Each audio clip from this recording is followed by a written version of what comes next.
Hey little buddies, I'm Zion. How are you today? I hope you're doing okay. Do you see my hat? Do you know what kind of hat this is? It's a baseball helmet. I like to wear it when I play baseball. It keeps my head protected from line drives. Those balls can fly up to 70 or 90 miles per hour. 115 depending on what pitcher you have. It protects my head.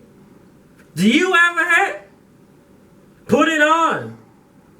If you don't have a hat, that's okay. We can just put on our thinking caps.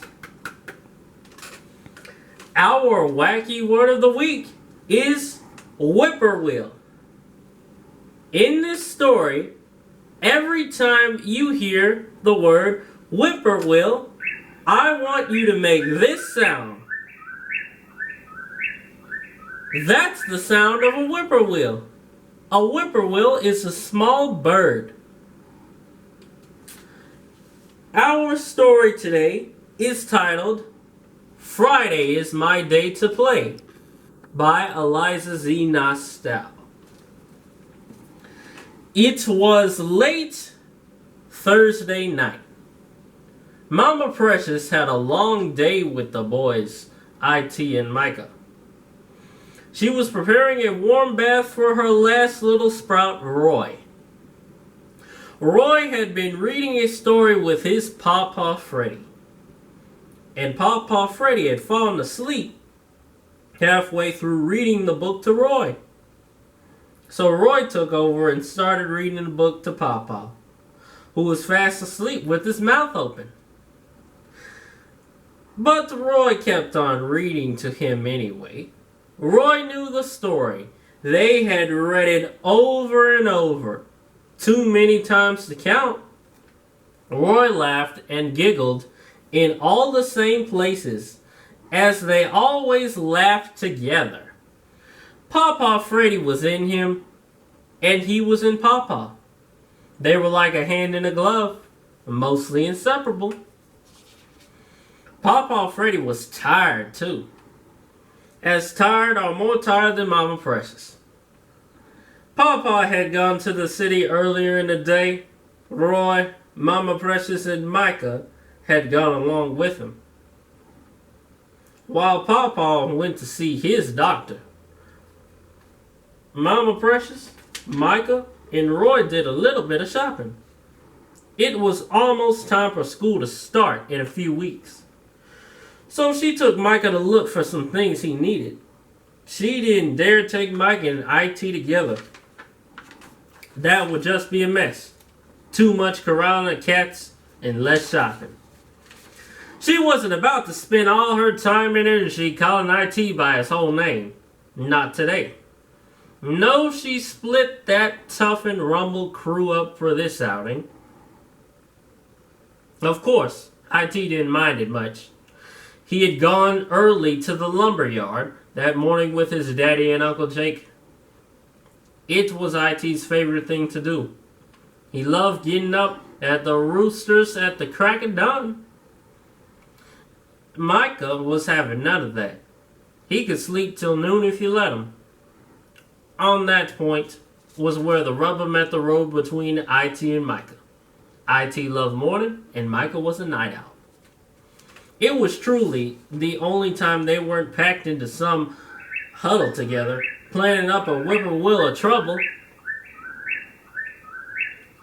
Those two, one was up with the crows, the other cooing with the pigeons. IT and Micah were different as day and night when it came to sleeping patterns. And all of it wore Mama Precious out because she had to keep an eye and an ear out to listen for everyone else, and especially those two. IT was with his daddy and Uncle Jake in the lumber yard. They were selecting wood and buying tools and supplies for the barn Uncle Jake was going to build to store the new hay he was cutting for his cows. It was nearing the end of summer, It was a hot August day, and there was so much work to be done before the fall harvest would come. There was so much work to be done all around for everyone. But it sure would be better if it weren't so darn hot. But it was hot, searing hot. And the sun was high in the sky on this clear August day. As the sun beat down on Mama Precious, Micah and Roy's heads from above, and reflected off the concrete pavement below, straight into their faces.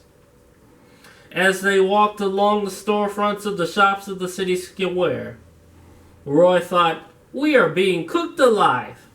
It was even too hot for him, and Roy loved the heat. Wintertime was always too cold for him, but even he would take some cold snow right now, especially if he could play in it. Mama Precious had gathered enough things for Micah now. As far as she was concerned, they'd had to come back on another trip.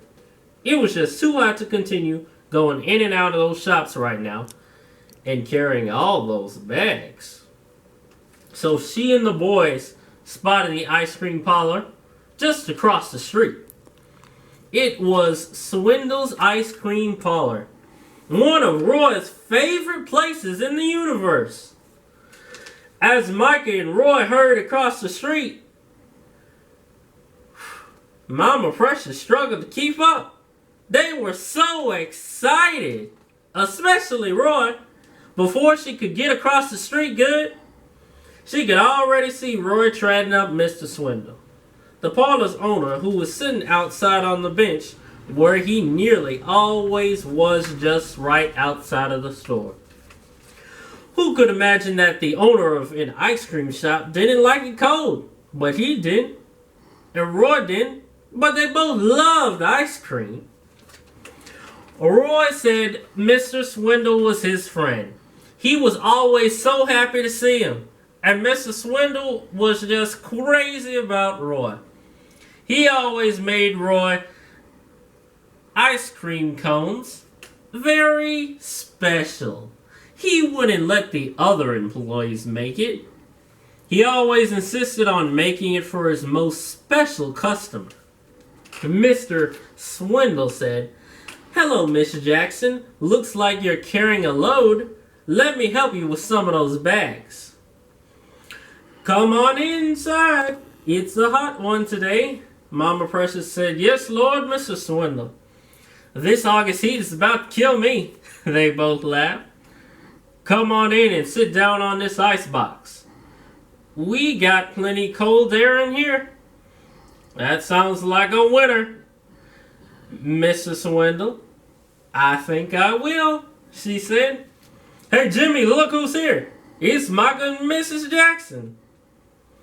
Could you please get them whatever they want? I'll take care of my most special customer, little Mr. Roy." Jimmy said, "Certainly, Mr. Swindle. I'd be honored to take care of these fine people." Mr. Swindle then said, "Okay, little Mr. Roy. What do you have today? Wait. I'll bet I know. You want lemon custard, right?" "Yes," screamed Roy. "Yes, sir, Mr. Swindle. That's right. It's my favorite." Mr. Swindle, as always, asks now, "How many dips?" "Let's see. You want 20, 50, or 100? "Well, I want 100 today, but Mama says I can only have just one." "Well, we had to listen to your Mama, but she didn't say how big it could be." And laughed. Mr. Swindle gave Roy an extra big dip of lemon custard ice cream with a squirt of whipped cream. And the candy sprinkles and the cherry on top. It was almost too big for the cone. It was practically a sundae on a stick. He made it special for his most special customer, Mama and Micah, always laughed at Roy trying to eat that big old monster ice cream cone. Mama would always have to help Roy finish it before it melted. She loved lemon custard too. But Micah loved his strawberry. He always got a double dip with a fresh strawberry right on top. Mom would get her small cup of lemon custard, as she knew she'd had to help Roy finish it anyway. Well, it was close to the time Papa Freddy was finished with his doctor's visit, so they hurried to finish, thanked and waved goodbye to Mrs. Swindle and Jimmy, and trotted along to collect Papa. Mama Precious knew it was hot, and they had to hurry to get Papa's truck and get those packages loaded and have the truck running and cooled off before Papa got out of the doctor's office. She knew he'd be tired, and this heat was so draining on a person, she had to make sure that he wouldn't be overcome by the heat. Mama Precious told Roy to sit in the back so he could ride next to Papa. She told Micah to move up front in the passenger seat of Papa's truck. Papa had driven there to the city, but she'd had to drive him back. Papa Freddy would be exhausted, as he always was on his doctor's day's visits. He'd relax in the back seat with his running buddy Roy. Soon, Papa came out, and Michael was now 6 years old. He was big enough to help Papa Freddy to the truck. So Michael, like the young man he was, did just that. He helped Papa carry his bag of medicine and his blanket and opened the door to the truck. Papa said, "Thank you, grandson. You are such a fine boy." Papa crawled inside the truck and said to Roy, "Hey, little partner, what's up?" Roy answered, "I missed you, Papa. Are you okay?" Roy was very concerned about his best friend in the whole wide world. He knew doctor's days weren't swell days for Papa Freddy. This always made Roy a little anxious. Everybody knew it. But Papa answered, "I'm as well as I can be. I'm getting better every day." That made Roy hopeful that soon his Papa would be swell again. Mama Precious said, "Everyone buckle up." So Roy helped Papa Freddy by pulling his seatbelt into place. He buckled it for Papa, just the way Papa used to do it for him. Roy buckled himself up. And as soon as they were on their way, Mama Precious was already thinking about all the little things she had to do when she got back home. Her mind was loaded with the abundance of tasks still on her list. She turned Papa's radio on. As they rode along, they listened to the blues. Blues music was Papa Freddy's genre. That was his favorite genre. So, to Roy's, when ZZ Hill came on the radio, Roy said, "Oh, Papa, Papa, it's our favorite song. Friday is my day to play. Friday is my day to play. Friday is my holiday." They all laughed, and Roy sang loudly, "Friday is my day to play." Not really knowing the significance of the song, of course, Micah didn't either. Those lyrics would mean different things to each of them, and that was okay. They made it home safely. They were back to their little piece of heaven in the country, back to the quiet, back to the unhurried pings of the dirt roads, gravel bouncing off the underbody of the truck.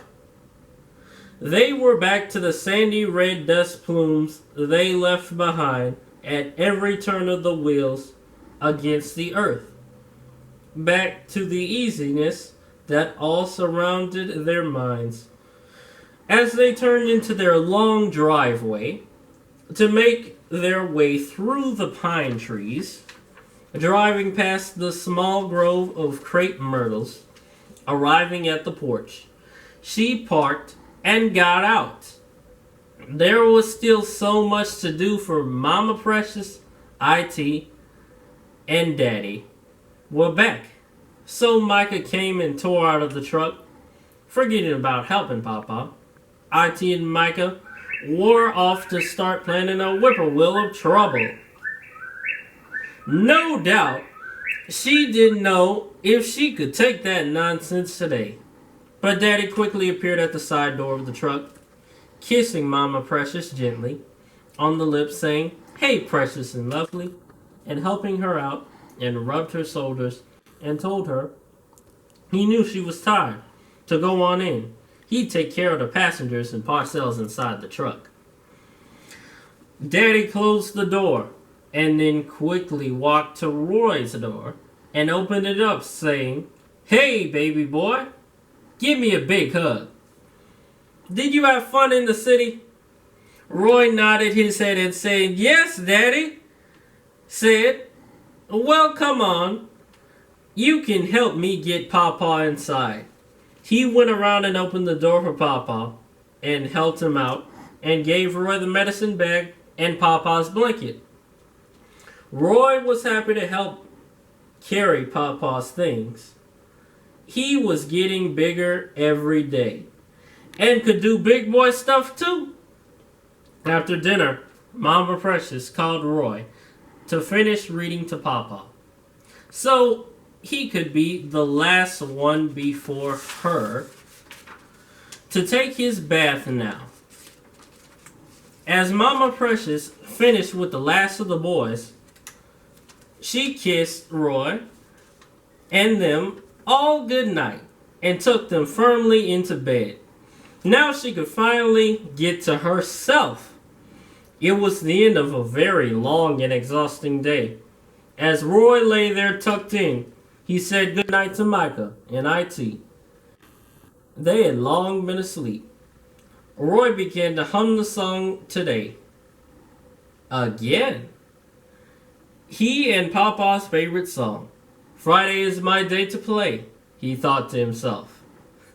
Friday is my day to play. Tomorrow will be Friday. And I'm going to play, play, play, play, as he quickly fell asleep. The end. Thank you for reading with Zion on the Bigger Lake channel. Please come back tomorrow for another story. Please like and subscribe to this video. And make that sound about the whippoorwill one more time. Let me hear it. Yeah. See you later, little buddies. Goodbye.